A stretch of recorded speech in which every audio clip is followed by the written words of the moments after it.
lateral recumbency, and sternal recumbency. For the two recumbency rubrics, they both start out with you actually lifting the animal and placing it on a table before you put it into that position. So both of them are kind of identical at the start, and then they both have a similar kind of end as well, allowing the animal to get out of that position and then returning them to the floor. So any dog that is over 50 pounds, we're going to try to do everything on the floor if we can. That's not to say there's never a time where you're not going to have a large animal up on a table, but when possible, it's safer for everybody to do things on the floor. If the animal's under 50 pounds, then we can put them on a table. If the animal is over 50 pounds and we're going to put them on a table, what do we need to do? Ask for an assistant. Ask for help. It has to be two people, even if you're comfortable lifting that weight. So I'm going to do standing first because that is kind of your home base. You always should be really comfortable with standing restraint. You're going to do the same thing whether you're on the floor or on the table. So if this was the dog that I was restraining, keep in mind when you're restraining to keep one leg up and one leg down. Why do we do that? So you can get up easy. We need to be able to get up if we need to, but what else about this position is helpful? Balance. So your dog sometimes weighs more than you, and if they are going to move and you're not in a stable position, they're going to knock you over much more easily. If you're on both legs, on your knees, or both feet, this is much more unstable than if you have one up and one down. You can catch yourself in every single direction with just your legs. So for standing, depending on the procedure, I might have my back leg up or I might have my front leg up. If the doctor needed the hind end of this patient in a standing position, I would have my front leg up. What is a procedure you guys can think of that the doctor would need this end in a standing position? Physical exam specifically? The temperature. So when we're taking an animal's temperature and we are sticking a thermometer in the rectum, we cannot allow that animal to sit down. That thermometer will puncture the inside of the bowel. It can be very painful. The dog can have reactions from that, and it's just avoidable. So we have to make sure they stay standing when we need them to. So how am I going to start? What do we always have to control when we're restraining? For sure, the head. The head is the biggest, most important thing that we have to keep in mind when we're restraining. So I have already greeted my patient. This patient would likely have a leash on them so that I have a little bit of extra control once I release from my hold. But I'm going to wrap my front arm that's closest to the animal's head all the way underneath the neck and wrap my palm on the side of their head. You don't want to be fully on their throat or fully on the face because you don't want to occlude the throat at all, and you don't want to risk getting bit, being too close to the mouth. So really wrapping your arm, and then I typically lay my hand right on the cheek area of the animal. Sometimes with my thumb kind of in front of the ear and the rest of my hand behind, so that you can use the jawbone with your hand and your shoulder to kind of squeeze in that animal's head so that it's really secure. Where do you think my other hand is going to go? Underneath the legs. Under the belly, right? So it can't go on top because that doesn't help at all from the animal sitting down. When my hand is underneath the belly, then I can hug him in close to me, but I can also have upwards pressure on this arm right here to make sure that he's not sitting down when he tries to. So this is your restraint hold for standing restraint on a dog on the floor. It would look the same if the doctor needed the front end. I would just switch my legs. So all the way right here. Okay, questions about that one? Jocelyn. Does it bother like that if you might grab their ear? If the ear is healthy, no. And most of the time I'm not going to lay my hand over the ear, but I kind of go underneath it. What else? No questions? Okay.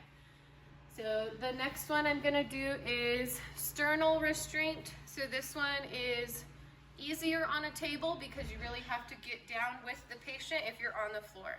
So what can you tell me about the word sternal? It's the sternum. Like the sternum. So what do we think sternal recumbency is? The restraining the chest. Or the Having the sternum. dog lay on its chest, right? Mhm. So how do we get them into that position? We're gonna start in a similar way. Your head hand is always gonna be pretty much in the exact same spot no matter the restraint. So if this dog was on the floor, had a leash on, I already greeted it, always one leg up, one leg down. I'm going to wrap my arm again under the animal's neck and secure their head. But what I'm gonna do next is different on this side. So I can take my forearm to encourage the dog to sit back and then scoot my hand down, and while keeping pressure on the back a little bit, I'm gonna knock this foot out from underneath them. So they're gonna be upright, holding their legs tense underneath them, and as soon as I take that first foot out from underneath him, this one's difficult because he's wire, but they typically will just slide right out on the table into a laying down position. So that will look the same on the table. And then the last one is lateral recumbency. So the definition of lateral, Side. on the side, so the animal needs to end up in this position. And this one looks most different table versus floor. So on the floor, you use your legs a lot to help slow the animal down while they're flipping over. If this is a dog who's over 50 pounds, you're going to need 2 people to get the animal into this position. So you can start, again, the same way. You can start here, you can start here, doesn't really matter. But what you're going to do is start to turn the animal. So what you need to grab are going to be the front and back foot that are closest to you. Those are the feet that are going to end up on the ground. We call them the down legs. Okay. So in order to do that, usually having your arm over the animal first is more streamlined because you can just go straight under and grab that back foot. This is where you're going to have a little bit of a tricky part. So if this is an aggressive animal, you're not going to do this restraint, and I want you to tell me why with my next arm motion. Okay. Because they will bite you. They will absolutely bite you. So because we have to go around the head, we're releasing control, releasing restraint of the head. There's a lot of room for risk, room for harm. So you'll only do this if you are aware of the animal and know that they're not going to be aggressive. If so, the clinic's probably going to muzzle them. So again, starting here, I'm going to take my back arm and secure the back leg, the down leg, right above the wrist. And then when I'm ready, I'm going to, as quickly as possible, go underneath the animal's arm, underneath the animal's head, go around the animal's head, in front of the front arm, and grab the front down leg. At this point, if you want to put both knees down, you can, and you're going to use this angle that you've created to slide the baby onto the floor.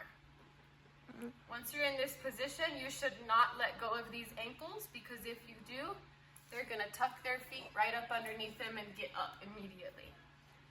So to kind of encourage them to stay in this position, you can use your forearms right here in your elbow area to put some pressure on the abdomen. And then this dog is so stiff, but you're going to be putting pressure either on the shoulder, not directly on the neck, but you can sometimes use the jaw to help turn the head. But I want you guys to be really cautious and aware of where you're putting pressure in this position. Questions on this one, Joanna? So you said if the dog was over 50 pounds and 2 people would have to do that, would one person be like doing the neck and the foreleg, and the other person be doing the hind leg? Pretty much. So we actually had to get Rampage into a dorsal restraint, and in order to do that, you kind of follow lateral and then dorsal. So when we did that, I had control of this.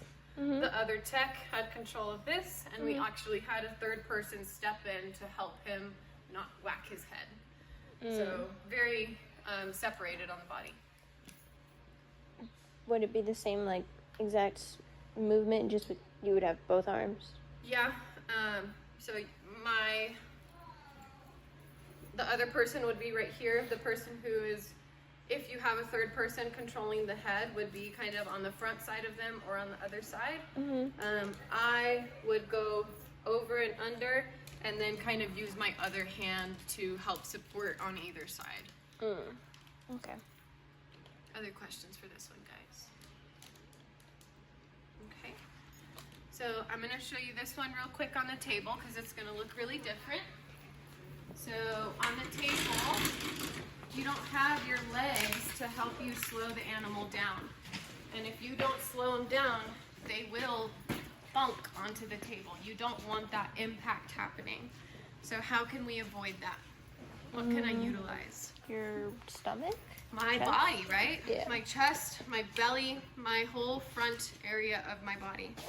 So again, if I start in just a general restraint, not standing, this is more of like a seated restraint position. If I start here, I'm gonna still grab that down leg, wrap around, grab the down leg, and then I'm going to pull them into my body, creating pressure right here in between us. There should be no space. And when I'm ready to flip, I'm going to use my whole body. I'm going to lower myself and help them slow down. So I don't have my legs to use here, but I can use my whole body. And I'm leaning in and pulling at the same time during all of that. Does that make sense? Okay. Questions on that one, guys? Alina? Correct. In any restraint on the table or on the floor, you want the animal as close to you as possible. The further away they are, the less control you have. The more they are likely to move you, the further away they are. Other questions right now? Okay. So your standing will look the same on a table. Your sternal will look the same on a table. Pretty much the same hand holding for a small dog as well. I don't know where our little doggy went. You're just gonna have a lot more arm. You're gonna have extra arm to work with. So I can still go all the way up underneath this baby and squeeze him into me. Yeah, you're just gonna have a lot more arm. You're gonna do the exact same motions. This guy doesn't sit down very nicely, but hand placement is the same no matter the size of dog. One other thing to think about, did I show you guys? I think I did. Miss Amrith helped demonstrate the lift of a dog with two people. Yeah. Okay, so do you remember, Sophia, that part? No? Who remembers? Jocelyn, you want to come do it with me? Who wants to come do it? Sophia. Okay, so I just want you guys to keep in mind your positioning when it comes to lifting a patient. So if the dog was on a leash right now and we were all the way over maybe by Miranda, I would not lift the dog over there and walk with him in the air all the way over to the table. I can lead the dog closest to the point where we're going to be working so that the dog is not in the air for an extended period of time. So we would move the dog close. Me and Sophia are a little bit of a height difference, but we would be okay. You typically want someone generally the same height as you, or else it's going to be hard to handle the dog together. So when you're working with someone else, you really have to make sure that you're communicating. You give that countdown, and you know which direction you're going and whose responsibility is what. So Sophia, if you would control the back end, I will control the front end. We'll just lift straight up and sit on the table. So whenever you're ready, we can grab. So all the way under the belly and behind the legs. Are you ready? Okay, on 3, we're gonna lift. 1, 2, 3. Slow and controlled lift together. 1, 2, 3. Set it on the table. And then depending on what restraint we were gonna do, we might switch our hand placement. But really I want you guys to focus on that communication aspect, on the proximity of the room and the table. And always keeping in mind to be watching the dog during all of this for any of those signs that we've learned about, changes in the body language, etc. Okay? Questions? So when you lift them up from the floor to the table, you would immediately do the restraints, like as soon as you place them on the table? So once the dog is on the table, you should never take your hands off of it. You want them on the table for the least amount of time as possible. So going right into the restraint, the person who is performing the procedure should be ready to go. Okay. Okay. Do I need to go over the pack ones? Did we do the pack? Yeah, we did. Okay. Correct. Okay. Then you guys may disperse. There's multiple dogs you can practice on, multiple tables, practice on the floor, practice with a partner, practice your wrapping, unwrapping, tool items. Practicing with dogs? All of the above.